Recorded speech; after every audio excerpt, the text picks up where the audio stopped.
사랑하는 성도 여러분, 저희는 지난 5주 동안 하나님께서 미워하시는 67가지의 것을 살펴봤죠. 지금까지 교만한 눈과 거짓된 혀, 악한 개교를 꾀하는 마음, 빨리 악으로 달려가는 발, 그리고 거짓을 말하는 망령된 증인에 대해서 살펴봤습니다. 오늘은 그 마지막 시간으로 형제를 이간질하는 자에 대해서 성도님들과 함께 생각해 보기를 원합니다. 여러분, 이간질이 어떤 것인가요? 이간질은 친밀한 두 사람 사이에 이렇게 들어가서 두 사람의 관계를 멀어지게 하고 깨트리는 행위를 의미하죠. 아마 살아가면서 이런 이간질을 한 번씩은 다 경험해 보며 살아가셨을 겁니다. 여러분, 사람은 왜 이간질을 할까요? 제가 설교를 준비하면서 이 질문을 가지고 이렇게 생각을 하는데, 최근에 경험했던 한 사건이 떠올랐어요. 저희 집에서 제 아내가 첫째 아들을 이렇게 안아주고 이렇게 포옹해주고 뽀뽀해주면서 사랑한다라고 얘기하고 있었어요.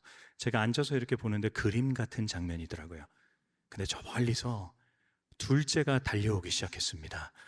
그러더니 엄마와 첫째 형 사이를 이렇게 삐집고 들어가더니 형을 밀쳐내면서 비켜라고 하더라고요. 그러더니 엄마한테 화를 내기 시작했어요. 왜 형만 안아주는 거야? 이러면서. 제 둘째가 보통이 아닙니다.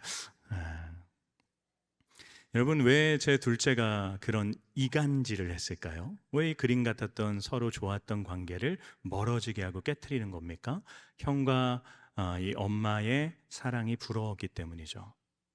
자기도 엄마한테 사랑받고 싶은데 형에게 그 사랑을 빼앗겠다라고 하는 생각 때문에 이간질하는 것입니다. 여러분, 우리가 이간질을 할 때 그 이간질 속에 숨겨져 있는 우리 내면의 감정이 부러움이다라는 것을 우리는 잊지 말아야 됩니다. 이간질은 이 부러움이라는 감정에 부정적으로 반응하는 것을 의미하는 거예요. 내 속에 그 부러움을 만들어낸 장본인을 보면서 이 부러움을 해소하기 위해서 그 사람을 끌어내리고 무너뜨리려고 하는 것이 이간질인 것이죠. 이런 인간의 어떤 악한 마음과 본성 방법들을 잘 표현하고 있는 것이 개라고 할 수 있습니다. 이 멍멍 짖는 개가 아니라 옆으로 걷는 개요. 어부들이 개를 잡으면요, 양동이에 개를 넣는데 결코 한 마리만 넣지 않는다고 합니다. 꼭 두세 마리를 함께 넣는다고 하는데 그 이유가 이제 한 마리만 넣어 놓으면 그가 기어 올라와서 양동이를 탈출한다고 해요. 근데 두세 마리를 함께 넣어 놓으면 한 마리가 올라가면 뒤에서 그렇게 붙잡고 끌어내린다고 합니다. 그래서 양동이 뚜껑을 안 닫아도 도망치지 못한다고 해요. 여러분, 개는 이렇게 누군가가 자기보다 앞서 나가면 끌어내리는 것이 본능인 거예요. 그런 것처럼 저와 여러분, 죄성을 가진 인간도 우리보다 더 좋은 사람, 우리보다 더 잘난 사람, 또 내가 꿈꾸고 원하는 삶을 살아가고 있는 누군가를 볼 때 우리는 부러움의 마음이 들게 되고 어떻게든 그 사람을 끌어내려야지만 속이 시원해지는 악한 본성을 갖고 있죠. 그러다 보니까 인간 사회에 이간질이 없었던 적은 한 번도 없습니다. 성경에도 이간질이 너무나도 많이 기록돼 있어요. 그 대표적인 사건이 우리가 기념하는 오늘 종려주일에 있었던 사건입니다. 종려주일은 예수님께서 십자가를 짊어지시기 위해서 예루살렘 성에 입성하신 것을 기념하는 날이죠. 예수님이 입성하실 그때는 명절이었어요. 그래서 온 전역에 퍼져 있던 유대인들이 다 예루살렘 성전에 모여들었습니다. 그들이 새끼 나귀를 타고 입성하시는 예수님을 보면서 자신의 겉옷을 벗고 그분이 오는 길에 깔아놓습니다. 유대인들은 자신의 겉옷을 벗고 이게 누군가가 밟고 지나가게 하는 것을 왕의 행차 때 사용했습니다. 또한 그들은 오시는 예수님을 향해서 종려나무 가지를 들고 흔들었대. 이 종려나무는 번영과 승리의 상징이었어요. 그래서 그들의 그 행동을 요약해 보자면 정말 사람으로서는 행할 수 없는 수많은 위대한 기적을 베푸신 그 예수님이 이제 자신들의 왕이 되셔서 로마의 압제로부터 괴로워하고 있는 우리들을 해방시켜주고 우리에게 승리를 주고 더 나아가 예전 다윗의 시대 때 우리 이스라엘이 누렸던 그 영광을 회복시켜 줄 거다라는 기대를 갖고 있었다는 거죠. 그래서 그들은 나귀를 타고 오시는 예수님을 향해 이렇게 외칩니다. 마태복음 21장 9절 말씀인데요. 읽어보겠습니다. 시작. 앞에서 가고 뒤에서 따르는 무리가 소리 높여 이르되 호산나 다윗의 자손이여 찬송하리로다. 주의 이름으로 오시는 이여 가장 높은 곳에서 호산나 하더라. 여러분, 그들은 호산나 주여 구원하소서라고 외칩니다. 그러면서 다윗의 자손으로 오시는 그 메시아이신 예수님, 우리를 구원해 주옵소서 찬양하고 외치며 마치 축제처럼 이들은 기뻐하고 있는 거죠. 그런데 백성들이 이처럼 한 마음으로 예수님의 오심을 막 기뻐하고 있을 때 그들의 지도자들이었던 종교 지도자들은 따로 모여서 계략을 세웁니다.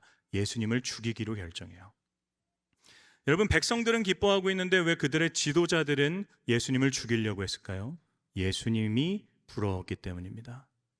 모든 백성들의 칭송과 모든 백성들의 인정과 찬양을 받는 예수님이 너무나도 부러웠던 거죠. 그래서 예수님을 죽이려고 하는 것입니다. 그래서 예수님이 입성하신 순간부터 십자가에 달리시는 그 한 주의 기간 동안 이들은 계속해서 예수님을 공격해요. 어떻게든 예수님과 백성들의 관계를 떨어뜨려 놓으려고 합니다. 그 많은 공격들 중에 대표적인 것이 이 가이사, 즉 로마의 황제에게 세금을 바치는 문제였어요. 그들이 예수님을 찾아옵니다. 그리고 얘기해요. 예수님, 우리가 가이사에게 세금을 바쳐야겠습니까? 만약 예수님께서 바쳐라 라고 얘기한다면 예수님을 로마로부터 해방시켜 줄 거다 기대하고 있던 백성들은 예수님께 실망했을 것입니다. 근데 만약에 예수님이 그들을 의식해서 바치지 말라라고 했다면 그들은 예수님을 반역죄로 고발했을 것입니다. 이들은 어떻게든 예수님을 공격해서 예수님으로 향해 있었던 백성들의 시선을 빼앗고 예수님을 끌어내리려고 이간질하고 있는 것이죠. 근데 여러분, 이런 종교 지도자들의 모습이 우리에게도 있다라는 것을 부인할 수 없습니다. 우리도 이런 악한 마음들을 내면에 다 가지고 있어요. 내 속에 있는 부러움이 생겨날 때, 누군가를 바라볼 때 어떻게든 그 사람을 끌어내리고 나처럼 만들어야지 마음이 시원해지는 본성이 있다는 거죠. 그래서 우리는 이 이간질의 문제를 다루면서 우리 내면에 생기는 이 부러움의 문제를 잘 점검할 수 있어야 됩니다. 어떻게 해야 될까요? 오늘 시간이 많이 없기 때문에 한 가지만 살펴보면요, 다른 사람을 향해 있던 나의 시선을 자신에게로 고정시켜야 됩니다.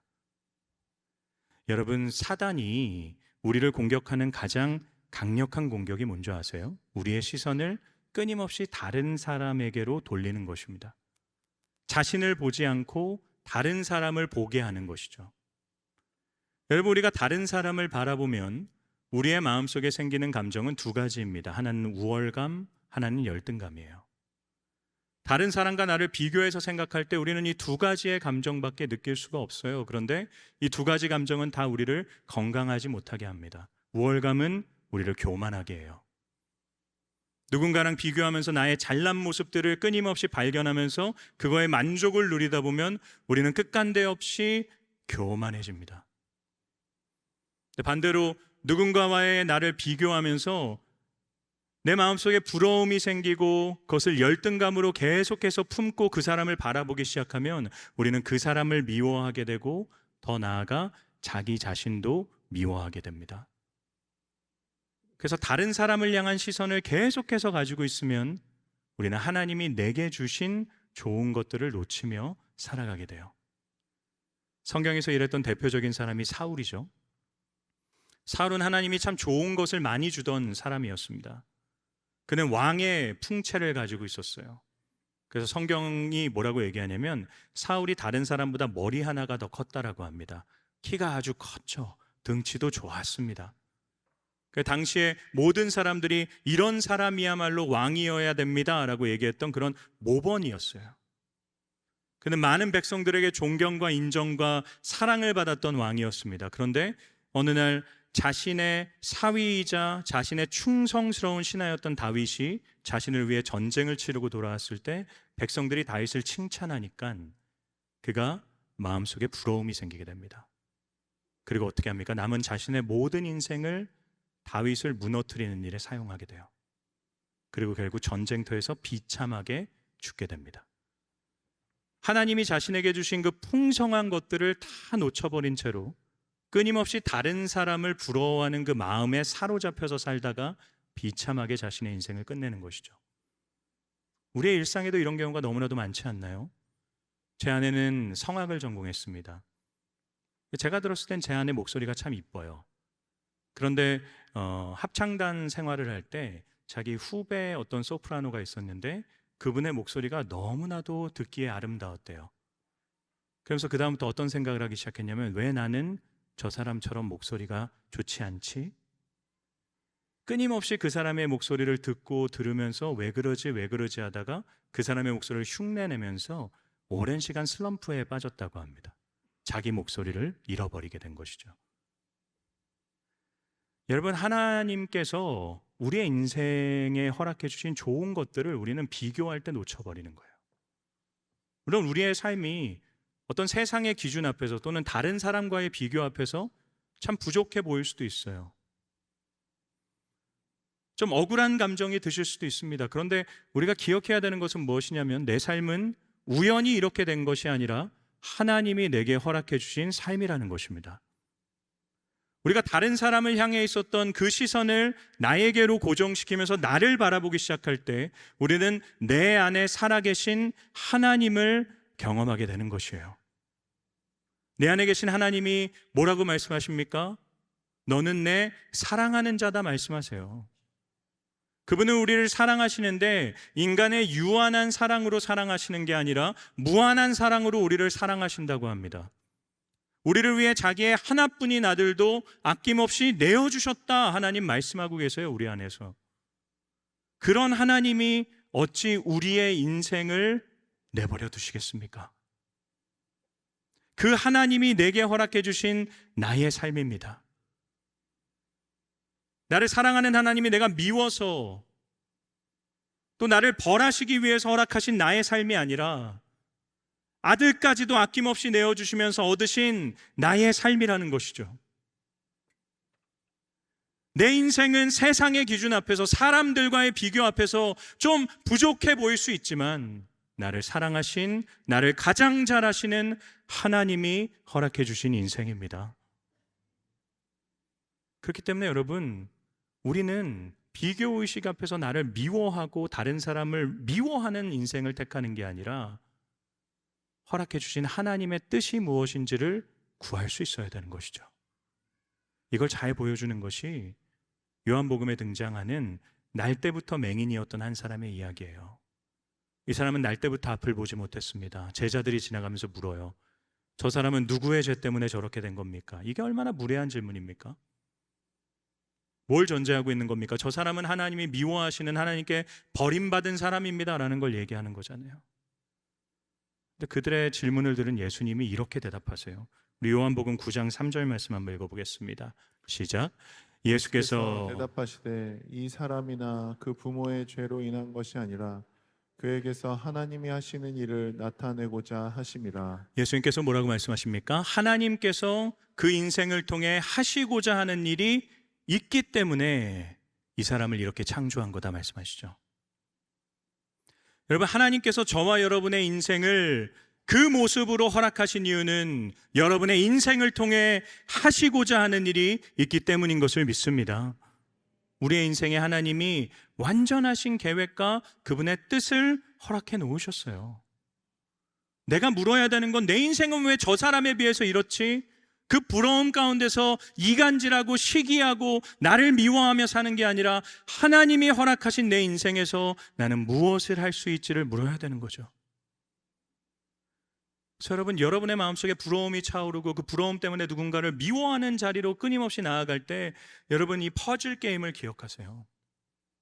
저도 그렇습니다. 저도 목회하면서 목사님들을 많이 보잖아요. 우리 부목사님들을 볼 때도 있고 다른 교회 담임 목사님들을 볼 때 부러울 때가 너무 많아요. 와, 저분은 저렇게 하시네. 저분에게 있는 그 능력이 나한테도 있었으면 좋겠다. 나는 왜 이러지? 이런 생각을 할 때가 참 많습니다. 근데 그때마다 제 머릿속에 떠오르는 게 퍼즐 게임이에요. 여러분, 이 퍼즐 게임의 단 한 가지의 법칙이 뭔지 아세요?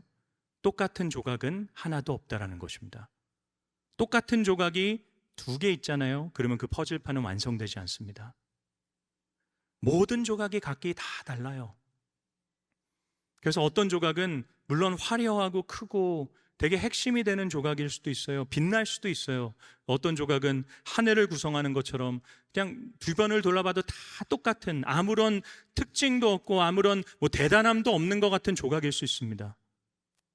그런데 모두의 역할이 고유하기 때문에 모두의 가치가 고유한 것입니다. 아무리 대단하고 화려한 조각이라고 하더라도 평범한 조각의 역할을 대신해 줄 수 없어요. 모두가 자기의 역할을 감당할 때 완성되는 것이 퍼즐인 것입니다. 하나님이 저와 여러분의 인생을 한 사람 한 사람 고유하게 허락해 주셨어요. 누구가 막 대단할 수 있어요. 그런데 그 사람이 내 역할을 감당해 주지 못합니다.